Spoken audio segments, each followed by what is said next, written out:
की program execution. ठीक है, अब ये क्या कह रहा है, ये कह रहा है कांस्टेंट एक क्वांटिटी है जो जो प्रोग्राम के एग्जीक्यूशन के नाम चाहिए। अब कांस्टेंट जाहिर बात है नाम से पता लग रहा है कांस्टेंट, कांस्टेंट में यार ये कांस्टेंट में ये ऐसे ही रहेगा, ये चेंज नहीं होगा। अब इसकी भी दो टाइप है। ठीक है, एक होता है लिटरल कांस्टेंट।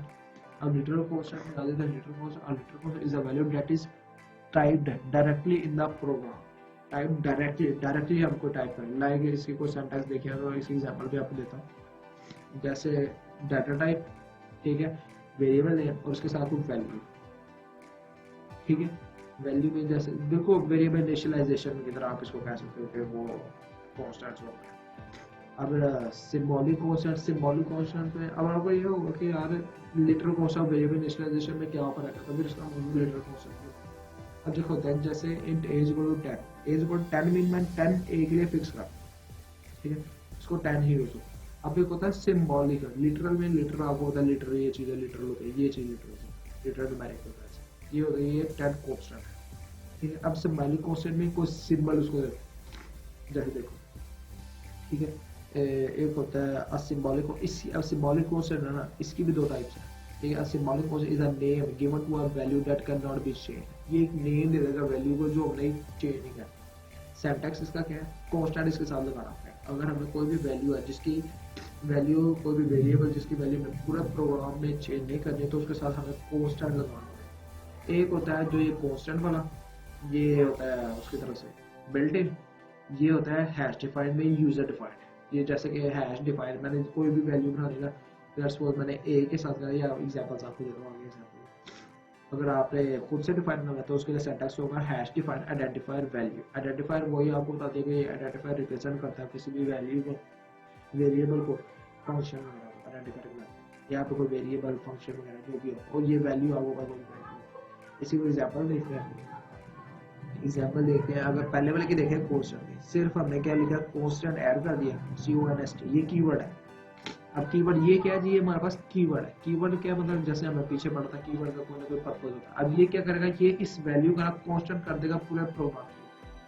कांस्टेंट हम ज्यादातर उधर यूज करते हैं कि हमें ना एक वैल्यू, जैसे कि मैं सपोज करता हूँ कि मेरे पास स्टूडेंट्स है 5, मार्क्स है 100, ठीक है, 100 मार्क्स। अब जाहिर बात है हर जगह मैंने 100 मार्क्स ही करने हैं। अब मैंने डिवीजन करनी है स्टूडेंट 1 को मार्क्स के साथ, जैसे डिवीजन होती है 100 में से इसके इतने मार्क्स हैं, 100 में से इतने मार्क्स हैं। अब हर जगह मैं 100 लिखी जाऊँ तो मैं ऐसा ना करूँ कि मुझे जब पता है तो मैं कहता हूँ यार एक कांस्टेंट है, एक मार्क्स का वेरिएबल फिक्स करता हूँ जिसकी वैल्यूज मैं देता हूँ 100, ताकि ये कहीं भी चीज चेंज नहीं होगी। जैसे आप इसको चेंज, अगर आप नीचे जाकर कोई प्रोग्राम में मार्क्स इक्वल टू 101 करोगे ना तो वो आपको एरर दे देगा। क्या ये इसको चेंज नहीं होगी, इसके कांस्टेंट्स आते हैं। ठीक है, फिर उसके बाद एक आता है hash define. Hash define mean user define, user define में पाई की वैल्यू। अगर देखो अब मेरा ऐसे मैं प्रोग्राम मैथमेटिक्स या कोई भी प्रोग्राम नाम जाऊँ, मुझे पाई की वैल्यू चाहिए। अब मैं हर जगह 3.14 ये लिखता जाऊँ तो क्या ही सिंपल सी बात हो कि मैं सिर्फ PI लिखूँ। PI में इसकी वैल्यू पूरे प्रोग्राम में चेंज ना हो, ठीक है, इसकी वैल्यू पूरे प्रोग्राम में चेंज ना हो, बट ये काम नहीं करेगा एग्जीक्यूट हो। हैश फाइंड में ये कांस्टेंट हो गई PI। अब मैं PI कहीं पे PI लिखूंगा उसका मतलब ये होगा 3.14। अब मैं PI को चेंज नहीं कर सकता, ये पाई है।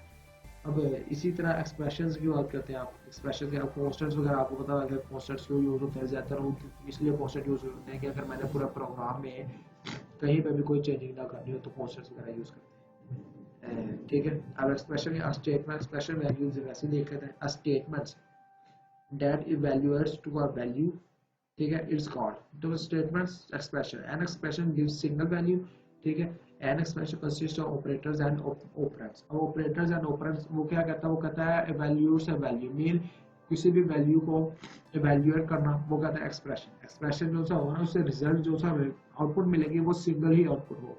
एग्जांपल सी को देखते हैं, जैसे देखो a plus b, a plus b, इसका क्या मतलब हुआ, ए उसका क्या देखो उसका क्या है, represent consist of operators and operands. अब ऑपरेटर्स एंड ऑपरेंड्स क्या होते हैं, ऑपरेटर्स जो से बात है जब भी ऑपरेटर की वो आती है इन सब चीजों के लिए, जैसे प्लस हो गया, मल्टीप्लिकेशन, ये है ऑपरेटर्स। ऑपरेंड्स क्या होते हैं, इसके साथ वाले वेरिएबल्स, जैसे ए और बी।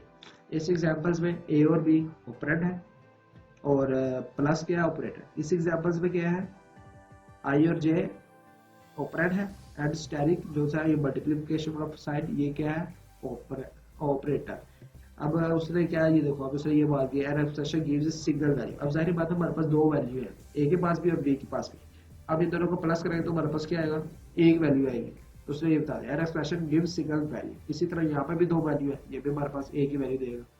जैसे कि अब ये है एक्स प्लस 20, एक्स प्लस 20 दो वैल्यूज है, ऑपरेटर ये 20 वाला, ये प्लस वाला ऑपरेटर है, बाकी दो ऑपरेटर ये ऑपरेंड्स है। अब इन दोनों को जब सॉल्व करेंगे तो हमारे पास सिर्फ एक वैल्यूज आएगी। इसी तरीके से अब हम ऑपरेटर्स की बात करते हैं। ऑपरेटर्स क्या होते हैं, ये थोड़ा थोड़ा सा ओवरव्यू है सबका बता रहा हूँ आपको, इसलिए बता रहा हूँ ताकि आप अगर मैं जैसे फ्यूचर में आगे जाके मैं आप यूज करता कि मैं ऑपरेंड्स या यूनिटरी ये ऑपरेंड में यूज करूँगा, आपको नहीं पता होता कि यार मैं कौन सा ये क्या मैंने कह दिया। इसी तरह ऑपरेटर्स है। अब ऑपरेटर्स क्या, operator are the symbol that are used to perform certain operation. अब सिंबल्स ये जैसे प्लस वाला ऑपरेटर था, अब प्लस वाला ऑपरेटर का क्या काम था, वो यही काम था कि वो एडिशन कर देता है, मल्टीप्लाई मिलेगा मल्टीप्लाई कर देता है और डिवीजन मिलेगा डिवाइड कर देता है। ये है वो यही कह रहा है operator are the symbol, symbols ही हैं सारे that are used to perform certain operation. अब प्लस वाले का कोई ऑपरेशन होगा, उसका कोई काम होगा, वो क्या करेगा, वो एडिशन, बिल्कुल ये चीज़ है। अब टाइप ऑफ ऑपरेटर्स क्या है, एक होता है यूनिटरी ऑपरेटर्स। अब यूनिटरी ऑपरेटर्स क्या हैं, यूनिटरी ऑपरेटर्स वो होते हैं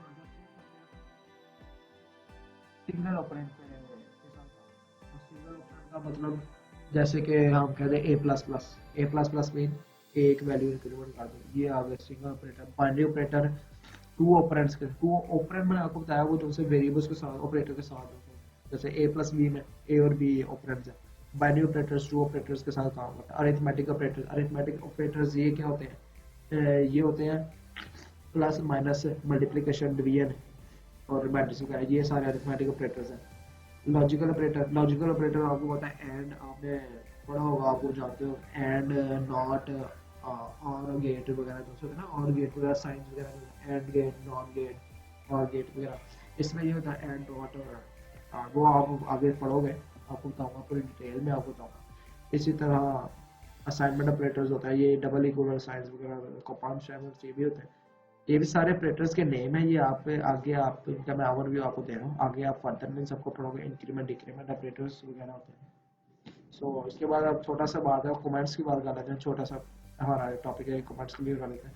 अब कमेंट्स क्या होता है, comments are the lines of the program that are not executed, the compiler ignore them and the comments are used to increase the readability of the program. अब कमेंट्स क्या होता है, कमेंट्स ये होता है कि लेट्स सपोज आपने कोई प्रोग्राम बनाया, ठीक है, अब यूजर को आप देना चाहते हैं, लेट्स सपोज मैं एक प्रोग्राम है, ठीक है, मैं कोई प्रोग्राम बना, मैं अपने तरीके से कोई प्रोग्राम बना रहा हूँ। अब मुझे तो पता है कि ये क्या प्रोग्राम में हो रहा है। लेट्स सपोज मैंने एक पार्ट बनाया, ये फंक्शन ये एडिशन कर रहा है, दूसरा बनाया ये सब्ट्रैक्शन कर रहा है। तो कमेंट्स मैं इसलिए यूज कर लेता हूँ ताकि यूजर जो भी बंदा पढ़े ना उसको पता लग जाए ये कमेंट्स कौन सा कमेंट है, ये भी कमेंट है, ये एडिशन में पार्ट कर रहा है, ये कर रहा है, ये मल्टीप्लिकेशन कर रहा है। अब इसके दो तरह के टाइप होते हैं, एक होता है सिंगल लाइन कमेंट, ठीक है, एक ही लाइन में कमेंट करना है। एक ही लाइन में कमेंट करना है तो कैसे करना है, आपने डबल स्लैश का यूज कर लेना, डबल स्लैश यूज कर, जिस तरह for example this double slash आप यूज करोगे ना, सपोज करो this program is for addition by using simple method, मैं सिंपल मेथड से एडिशन कर रहा हूँ, मैं कॉम्प्लेक्स मेथड से एडिशन कर रहा हूँ, ये आप बताने के लिए जस्ट फॉर गाइडेंस आप कह सकते हो, जिस तरह इंडिकेटर्स वगैरह होते हैं, ये जस्ट फॉर गाइडेंस, ठीक है। ये एफिशिएंसी वगैरह के लिए यूज होता है। ये अब कंपाइलर जो होता है ना वो इन सब चीज़ों को वो देखो, जैसे उसने बता दिया कि कंपाइलर डज नॉट एग्जीक्यूट, अब कंपाइलर इनको एग्जीक्यूट नहीं करेगा, ये जैसे ऐसा कंपाइलर ऐसा कमेंट्स वगैरह। अब एक होता है अब आपने एक से ज़्यादा 2-3 लाइनें करनी है कमेंट्स में, तो उसके लिए क्या होगा, उसके लिए हमारे पास एक ये सिंटैक्स है, उसके लिए हम इस तरह स्लैश लगाएंगे static at the beginning of the comment and the character static और slash is the end of the comment. अब एग्जांपल्स हम इसी को देखें तो ये है, दैट्स व्हाट मैंने इतना बड़ा कमेंट्स लाइन लिखी, डबल लाइन है, स्लैश फिर स्टैटिक एंड में भी स्टैटिक फिर स्लैश, ये कमेंट्स क्लोज। अब ये खत्म हो गया वहाँ, ये कमेंट्स में यही छोटा सा टॉपिक्स था, कमेंट्स यूज होते हैं रीडेबिलिटी एफिशिएंसी वगैरह के लिए, ताकि आप कभी प्रोग्राम अपना यूजर्स को इजीली उसको रीड कर सके, उसको प्रॉब्लम ना हो। ज़्यादा कमेंट्स ऐड करने से एफिशिएंसी यार ये एफिशिएंसी क्रिएट होती है। So thank you very much. आप इस लेक्चर के अगर आप कोई भी प्रॉब्लम हो नहीं समझ आई आप हमसे पूछ सकते हैं, और वीडियो को लाइक एंड सब्सक्राइब और अपने फ्रेंड्स से भी आप ज़रूर शेयर करें कि आपको कोई भी मसला हो आप हमारे नंबर पे व्हाट्सएप पे और मेल वगैरह आप कर सकते हैं। सो थैंक यू, मिलते हैं नेक्स्ट लेक्चर में। अल्लाह हाफिज़।